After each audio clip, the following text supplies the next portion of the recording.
Bonjour à chacun, voilà pour cette méditation matinale, je vous propose de continuer sur le thème de la prophétie avec un texte clé, je dirais fondateur. Seconde épître de Pierre, premier chapitre, au verset 19. Alors quelques mots sur le contexte. Pierre raconte son expérience de la transfiguration,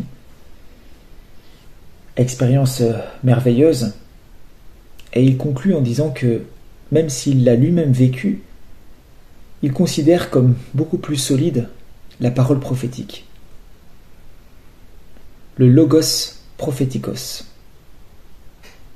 Donc au verset 19, « Et nous avons la parole prophétique plus ferme, à laquelle vous faites bien d'être attentifs, comme à une lampe qui brille dans un lieu obscur, jusqu'à que le jour ait commencé à luire, et que l'étoile du matin se soit levée dans vos cœurs. » Alors plusieurs éléments dans ce passage.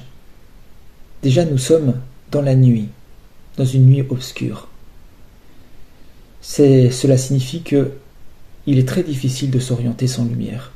Il est même impossible. Impossible de voir les obstacles qui se dressent sur notre route. Impossible de pouvoir rester sur le sentier pour arriver à la bonne destination.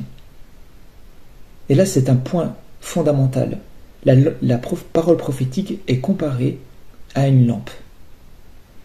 À une lampe qui brille dans un lieu obscur, à un outil qui nous sert pour pouvoir bien nous diriger.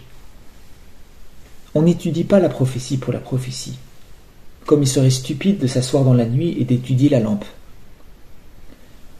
La lumière qui passe par la lampe nous révèle une partie de notre chemin. C'est très intéressant d'imaginer que, effectivement, la lumière n'éclaire pas tout.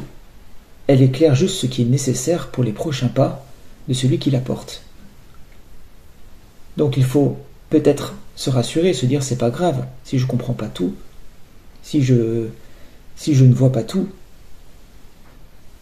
Cette parole qui passe à travers les écrits inspirés, Dieu m'éclairera le moment venu de ce qui est nécessaire, de ce que j'ai besoin de voir.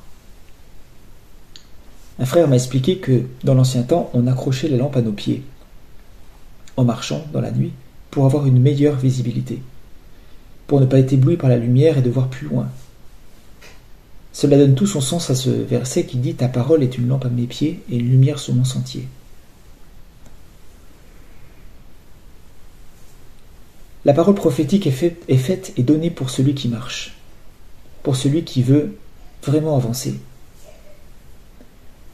Ensuite, Pierre continue, et il dit « Sachant ceci », donc il y a quelque chose vraiment aussi à savoir, aucune prophétie de l'Écriture ne s'interprète d'elle-même, car la prophétie n'est jamais venue par la volonté de l'homme, mais de saints hommes de Dieu ont parlé étant poussés par l'Esprit Saint. Il y a une autre donnée importante, c'est que je ne peux pas interpréter une prophétie sans prendre en compte les autres. J'ai besoin de connaître les écrits inspirés. J'ai besoin de connaître ma Bible. La Bible est la clé pour comprendre la Bible. Avec l'aide du Saint-Esprit, nous l'avons vu dans la dernière vidéo. C'est comme un puzzle. Si je donne une pièce du puzzle à mon enfant, il n'en comprendra absolument pas l'image. Il a besoin de rassembler les pièces pour voir petit à petit se dessiner la figure.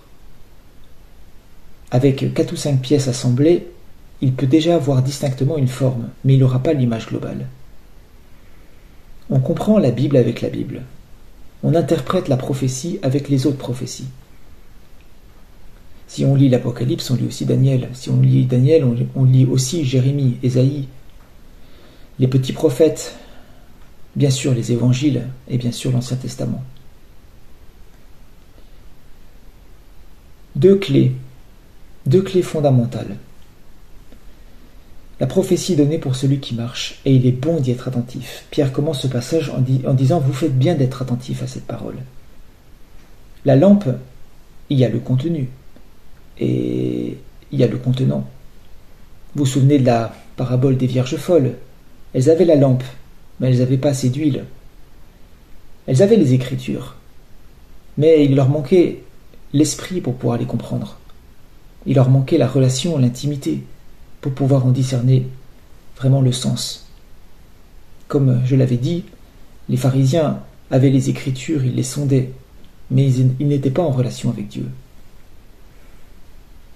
Voilà, je trouve que ce passage est beau parce qu'il nous rend accessible, il nous montre la nécessité d'être attentif à cette parole prophétique. Ce n'est pas destiné à certains, c'est destiné à chacun de vous, à toi, à moi.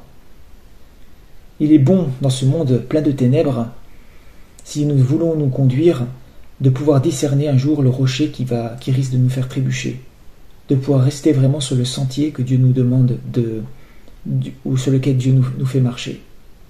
Voilà, je vous souhaite à tous une bonne et agréable journée en attendant la prochaine vidéo pour se retrouver autour de ce thème. À bientôt.